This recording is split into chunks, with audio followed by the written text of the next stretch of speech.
पुराने जमाने में घने जंगल के किनारे एक छोटा सा लकड़ी का घर था। उस घर में एक बेवा औरत अपनी दो बेटियों के साथ रहती थी। उनके पास ज्यादा दौलत नहीं थी, मगर घर मोहब्बत और सुकून से भरा हुआ था, जिसके सामने एक बागीचा था। इस बागीचे में दो गुलाब के पौधे लगे हुए थे। एक पर सफेद गुलाब लगते थे और दूसरे पर लाल। इस बेवा की दो बेटियां थीं, जो बिल्कुल उन दोनों गुलाब के पौधों की तरह थीं।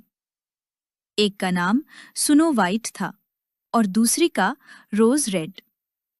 वो दोनों दुनिया की सबसे नेक और प्यारी बच्चियां थीं, हमेशा मेहनती और खुशमजाज। रोज रेड को खेतों और मैदानों में दौड़ना, फूल तोड़ना और तितलियां पकड़ना बहुत पसंद था। मगर स्नो वाइट घर पर रहती, अपनी माँ का हाथ बटाती, खाना बनाती और छोटे छोटे परिंदों को दाना डालती। इसकी तबीयत में सुकून और खामोशी थी। दोनों बहनें एक दूसरे से इस कदर मोहब्बत करती थीं कि जब भी बाहर जाती तो हमेशा हाथों में हाथ डाले चलती थीं। जब स्नो वाइट कहती, हम कभी एक दूसरे को नहीं छोड़ेंगे, तो रोज रेड जवाब देती, नहीं, जब तक हम जिंदा हैं। और माँ कहा करती, जो एक को मिलेगा वो दूसरी के साथ जरूर बांटेगी। वो अक्सर जंगल में घूमने चली जाती और बेरियां चुनती, मगर कभी कोई जानवर उन्हें नुकसान न पहुंचाता, बल्कि उल्टा सब जानवर उन पर भरोसा करते हुए करीब आ जाते। नन्हा खरगोश उनके हाथ से बंद गोभी का पता खा लेता। हिरन उनके पास चरने लगता। बारहसिंघा खुशी खुशी उछलकर आगे निकल जाता और परिंदे शाखों पर बैठे अपनी पूरी आवाज से उनके लिए गीत गाते। उन पर कभी कोई आफत ना आती।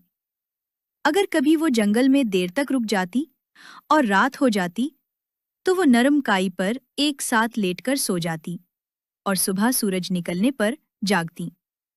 उनकी माँ को कभी फिक्र न होती, क्योंकि वो जानती थी कि बच्चियां बिल्कुल महफूज हैं।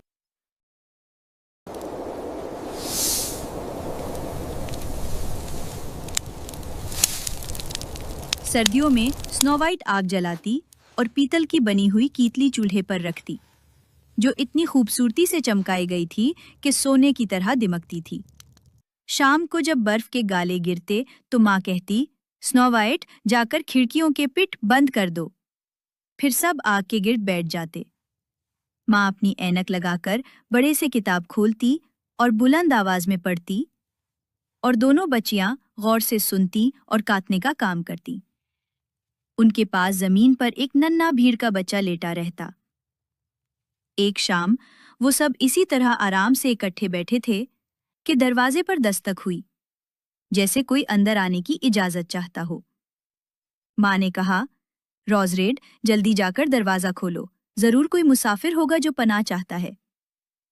रोज रेड तेजी से दरवाजा खोलने गई और उसे अंधेरे में लगा जैसे बाहर कोई गरीब आदमी खड़ा हो, मगर वो ऐसा न था, बल्कि एक रीछ था जिसने अपना मोटा सा सियाह सर दरवाजे के अंदर निकाल दिया।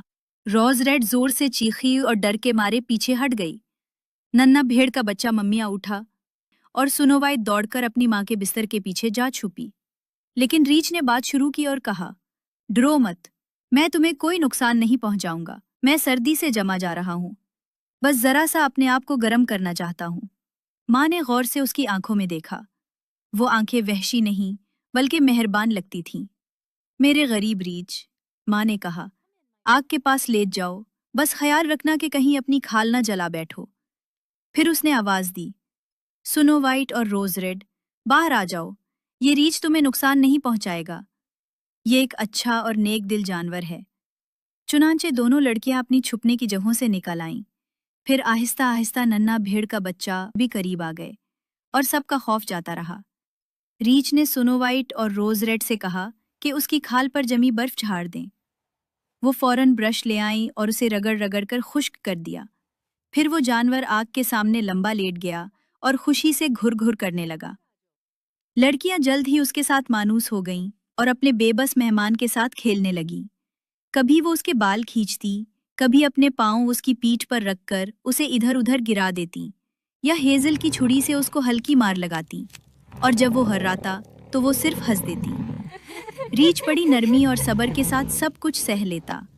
बस जब कभी वो हद से बढ़ जाती तो वो पुकार उठता, ओ लड़कियों, मेरी जान बख्शू, स्नो वाइट और रोज रेड, अपने प्यारे को मत मारो। जब रात को सोने का वक्त आया और सब बिस्तर पर चले गए तो माँ ने रीछ से कहा, तुम आग के चूल्हे के पास लेट जाओ। खुदा के नाम पर ये जगह तुम्हें सर्दी और बारिश से पनाह देगी। सुबह होते ही स्नो वाइट और रोज रेड ने उसे बाहर पहुंचाया और वो बर्फ पर चलता हुआ जंगल की तरफ निकल गया। उस दिन के बाद वो रीछ हर शाम मुकर्ररा वक्त पर आता, आग के पास लेट जाता और दोनों बहनें जितनी शरारतें करती वो सह लेता। यहाँ तक कि वो सब उसके इतने आदी हो गए कि जब तक उनका दोस्त ना आता दरवाजा बंद ही नहीं किया जाता था। जब बहार आई और बाहर सब कुछ सब्ज़ो शादाब हो गया तो एक सुबह रीछ ने सेनो वाइट से कहा, अब मुझे जाना होगा और सारी गर्मियों में वापस नहीं आ सकूंगा। तुम कहाँ जा रहे हो प्यारे रीछ? सेनो वाइट ने पूछा। रीछ ने जवाब दिया, मुझे जंगल जाना है ताकि अपने खजाने को बुरे बोने से बचा सकूं। सर्दियों में जब जमीन सख्त जम जाती है तो वो जेरे जमीन रहने पर मजबूर होते हैं क्योंकि ऊपर नहीं निकल सकते। लेकिन अब जब सूरज ने जमीन को पिघलाकर नरम कर दिया है तो वो ऊपर निकल आते हैं। जो चीज एक बार उनके हाथ और उनकी गारों में चली जाए दोबारा आसानी से वापस नहीं आती। रीछ की रवानगी पर सेनो वाइट बहुत अदास हो गई। जब उसने रीछ को रुखसत किया तो रीछ का बाल दरवाजे के कंडे में अटक गया। सेनो वाइट को यूं लगा जैसे उसकी खाल के नीचे सुनहरी चमक हो, मगर वो यकीन से कुछ कह ना सकी। कुछ ही दिनों बाद माँ ने दोनों को जंगल में लकड़ियां चुनने के लिए भेजा। वो अपनी तलाश में फिर रही थी कि उन्होंने एक बड़ा दरख्त देखा जो कटा हुआ जमीन पर पड़ा था। उसके तने पर लंबी घास के दरमियान उन्हें कुछ इछलता हुआ दिखाई दिया, मगर वो समझ ना सकीं कि वो क्या है। जब वो करीब पहुंची तो देखा कि एक बोना खड़ा है जिसका चेहरा शिकन आलूद और दाढ़ी 1 गज लंबी थी। उसकी दाढ़ी का सरा दरख्त की द्राड़ में फंस गया था और वो छोटा आदमी ऐसे उछल रहा था जैसे कोई कुत्ता जंजीर में जकड़ा हो और उसे कुछ सूझ नहीं रहा था कि क्या करे। उसने आग भरी आंखों से लड़कियों की तरफ घूरा और चीख कर कहा, क्या यूं ही खड़ी रहोगी, मेरी मदद नहीं करोगी? रोज रीड ने पूछा, छोटे मियाँ, तुम कर क्या रहे थे? बॉनी ने गुस्से से जवाब दिया, तुम जाहिल और फजूल सवाल करने वाली लड़की, मैंने दरख्त को चीरने की कोशिश की ताकि छोटे छोटे टुकड़े करके अपनी आग जला सकूं। ये बड़े बड़े मोटे लठे तो सिर्फ तुम जैसे भूखे और हरीस लोगों के लिए हैं जो सारी लकड़ी बर्बाद कर देते हैं। मैंने बड़ी कामयाबी से कील दरख्त में गाड़ दिया था और सब ठीक जा रहा था, लेकिन कमबख्त लकड़ी इतनी फिसलनी निकली कि अचानक पल्ला बाहर निकल गया और दरख्त की दरार फौरन बंद हो गई। मुझे अपनी खूबसूरत सफेद दाढ़ी निकालने का मौका ही ना मिला और अब मैं यहाँ फंस गया हूँ और तुम जैसी बेवकूफ लड़कियां खड़ी मेरी हंसी उड़ा रही हो। उफ, कितनी जालिम हो तुम। सुनो वाइट और रोज रीड अपनी पूरी कोशिश करती रहीं, मगर वो दाढ़ी को ना निकाल सकी क्योंकि वो दरख्त की दरार में सख्ती से फंसी हुई थी। रोज रीड ने कहा, मैं अभी किसी को बुला लाती हूँ। बौना चीला उठा, अहमक लड़कियों, किसी और को बुलाने से क्या फायदा? पहले ही तुम दोनों मेरे लिए बहुत ज्यादा हो, तुम्हें इससे बेहतर कोई तरकीब नहीं सूझती? सुनो वाइट ने नरमी से कहा, इतने बेसब्रे मत बनो, मैं तुम्हारी मदद करती हूँ। ये कहकर उसने अपनी जेब से कैंची निकाली और बोने की दाढ़ी का किनारा काट दिया।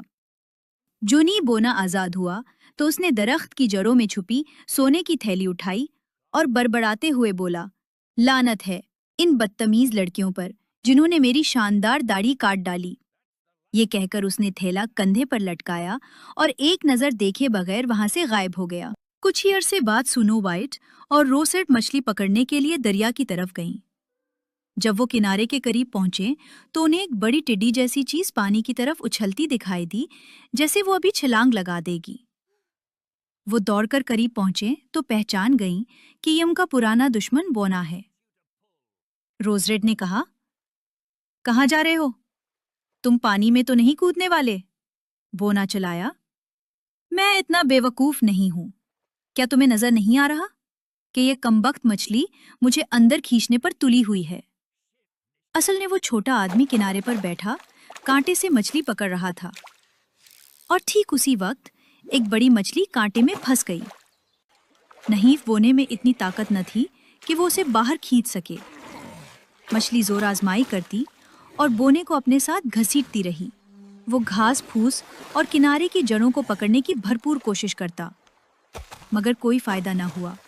आखिरकार वो मछली के हर झटके के साथ आगे बढ़ने पर मजबूर हो गया और पानी में गिरने के करीब पहुंच गया। इसी लम्हे लड़कियां वहां पहुंच गईं। उन्होंने उसे मजबूती से थामा और ये एक भरपूर झटके के साथ मछली किनारे के करीब आ गई। लड़कियों की मदद से बोने की जान बच गई और वो बड़ी मछली पकड़ने में कामयाब हो गया। लेकिन बोना अपनी आदत के मुताबिक खुश होने या शुक्रगुजार बनने के बजाय मुंह बनाकर बोला, ओ बुद्धो लड़कियों, जरा आहिस्ता नहीं खींच सकती थी? मेरा तो बाजू ही निकल गया था। ये कहकर उसने सरकंडों के बेच रखी मोतियों की एक बोरी निकाली, मछली पकड़ी और बगैर एक और लफ्ज कहे उसे घसीटते हुए एक पत्थर के पीछे गायब हो गया। लड़कियां एक दूसरे का मुंह देखने लगी। कुछ दिन बाद माँ ने दोनों लड़कियों को शहर भेजा ताकि वो सुइयां, धागा, फीते और रबन खरीद लाएं। उनका रास्ता एक मैदान से गुजरता था जहां बड़े बड़े पत्थर बिखरे हुए थे।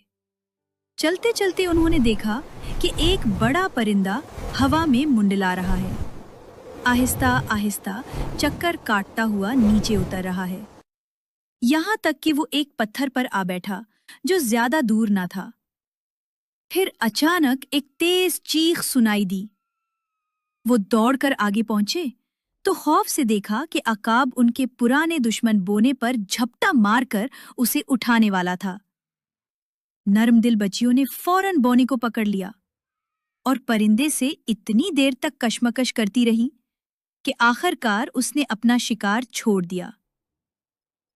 जब बोना पहली सदमे से संभला तो अपनी कुरुख्त आवाज में चीखा, क्या तुम मुझे जरा नरमी से नहीं थाम सकती थी? तुमने तो मेरा बारीक सा कोट ही चीर डाला। बेकार और अनाड़ी लड़कियां हो तुम। ये कहकर उसने कीमती पत्थरों की एक थैली उठाई और चट्टानों के नीचे अपनी गार में गायब हो गया। लड़कियां उसकी नाशुक्री की आदी हो चुकी थीं, इसलिए उन्होंने परवाह न की और शहर जाकर अपना सामान खरीद लिया। वापसी पर जब वो फिर उसी मैदान से गुजर रही थीं, तो उन्होंने बोने को देखा जो खुले मकाम पर अपने कीमती पत्थर उंडेल रहा था। उसे यकीन था कि इतनी देर गए वहां से कोई नहीं गुजरेगा। शाम के सूरज की किरणें उन चमकते पत्थरों पर पड़ रही थीं कि बच्चियां वहीं खड़ी रह गईं और महवे हैरत उन्हें तकती रहीं। बोना चल्ला उठा, यूं मुंह फाड़ कर क्या देख रही हो तुम? और गुस्से से उसका राख जैसा चेहरा सुर्ख हो गया। वो बोना अभी गुस्से भरे अल्फाज कहकर वहां से भागने ही वाला था कि अचानक जंगल से एक खौफनाक गराट सुनाई दी और एक काला रेच दौड़ता हुआ बाहर आया। बोना डर के मारे उछल पड़ा, मगर उसे अपनी पनाहगाह तक पहुंचने का मौका न मिला क्योंकि रेच पहले ही उसके करीब पहुंच चुका था। घबराकर बोना चीखने लगा, प्यारे मिस्टर रेच, मेरी जान बख्श दो, मैं तुम्हें अपना सारा खजाना दे दूंगा। देखो ये खूबसूरत कीमती पत्थर यहीं पड़े हैं। तुम्हें मुझ जैसे कमजोर और नहीफ कीड़े से क्या मजा मिलेगा? तुम्हें तो अपने दांतों के बीच मेरा पत्ता भी नहीं चलेगा। लो, उन दो बदजात लड़कियों को पकड़ लो, ये तुम्हारे लिए नरम नरम नवाले होंगी, बिल्कुल नौखेज बट्टीरों की तरह। उन्हें खा जाओ खुदा के लिए। मगर रेच ने उसकी किसी बात पर तवज्जो ना दी। उसने अपनी एक ही थप्पड़ मारने वाली थपकी से उस बदतीनत बोने को ऐसा ढेर किया कि वो फिर कभी ना उठ सका। बच्चियां डर के मारे भाग गईं, मगर रेच ने पुकार कर कहा, सुनो वाइट और रोज रेड, खौफ ना खाओ, जरा ठहरो, मैं तुम्हारे साथ आता हूं। बच्चियां उसकी आवाज पहचान गईं और रुक गईं। जब रेच बिल्कुल करीब आया तो अचानक उसकी खाल उतर गई और उनके सामने एक निहायत खूबसूरत नौजवान खड़ा था जो खूबसूरत लिबास पहने हुए था। उसने कहा, मैं एक बादशाह का बेटा हूं। उस खबीस बोने ने, जिसने मेरा खजाना चरा लिया था, मुझ पर जादू कर दिया था कि मैं जंगल में एक जंगली रेच की सूरत में भटकता रहूं, यहां तक कि उसकी मौत मुझे आजाद कर दे। अब वो अपने अंजाम को पहुंच चुका है। बहनें खुशी से चीख उठीं। अम्मा को सब खबर हुई तो वो भी शुक्राने के आंसू बहा। चुनांचे स्नो वाइट ने उस शहजादे से शादी कर ली और रोज रेड ने उसके भाई से। दोनों ने मिलकर वो अजीम खजाना तकसीम कर लिया जो बौना अपनी गार में जमा किए बैठा था। बूढ़ी माँ भी कई साल तक अपनी बेटियों के साथ सुकून और खुशी से जीती रही। उसने दोनों गुलाब के पौधे अपने साथ रखे